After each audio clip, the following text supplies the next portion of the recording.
Kuna wakati ambao Yesu alikuwa akipita akiwahubiria makutano mbalimbali. Na wakati ambao anapita anaendelea na kuhubiri, anaendelea kufundisha, basi akahisi kwamba kuna mtu ambaye amemgusa. Na akawaambia wanafunzi wake kwamba kuna mtu ambaye amemgusa. Na wanafunzi wake walijibu kwamba watu ni wengi, kwa hivyo kama watu ni wengi basi ni lazima wao wanamgusa. Lakini yeye alikuwa anaelewa kitu ambacho anakizungumza, kwa sababu mguso ambao aliuhisi ulikuwa ni mguso wa tofauti, kwa sababu kuna nguvu ya uponyaji ambayo ilitoka ndani yake. Kwa hivyo kuna kitu ambacho cha tofauti alihisi kwamba kimetoka. Kwa hivyo kile ambacho kilitokea kwa sababu kuna mtu mmoja ambaye alikuwa na imani thabiti kwamba atakapokwenda kugusa pindo la vazi la Yesu Kristo atapokea uponyaji katika changamoto yake. Hii ilikuwa ni imani ya kiwango cha juu sana, na kwa sababu ya ile imani basi kulikuwa na connection ya kiungu kati ya Yesu na ule mguso. Alihisi kwamba huu mguso ulikuwa na sababu fulani.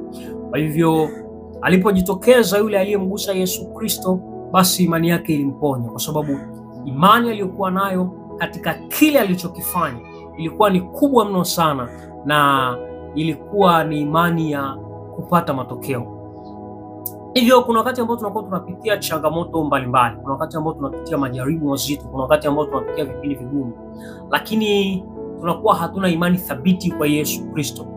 Tunakuwa tunahisi tuna imani kwa sababu tunaona kwamba kuna njia ambayo labda tunaweza tukapita na tukatoka. Kwa hiyo tunapokwenda mbele za Mungu, tunapomuomba, tunakuwa tunaangalia ile njia yetu ambayo inaonekana kwamba ni njia ya kutokea. Kwa hivyo tunahisi tuna imani kwa sababu tunaelewa kwamba huenda njia hii ikatoboza kule tunapoenda, lakini tunashindwa kuelewa kwamba Yesu Kristo anaweza kufanya, Mungu anaweza kufanya pasipo njia yoyote, pasipo na namna yoyote ya kibinadamu ya kufanyika jambo. Yeye anaweza kufanya na akatoa njia na mambo yakawa sawia. Hivyo kama kuna changamoto yoyote ambayo unapitia, kama kuna kipindi kizito na kigumu ambacho unapitia, mwachie Mungu huku ukiwa na imani ya 100% kwamba yeye atakwenda kutenda katika maisha yako na utakwenda kutoka katika kipindi hicho. Mungu akubariki sana. Endelea kukua katika imani, endelea kudumu katika Kristo hadi atakaporudi mara ya pili. Amen.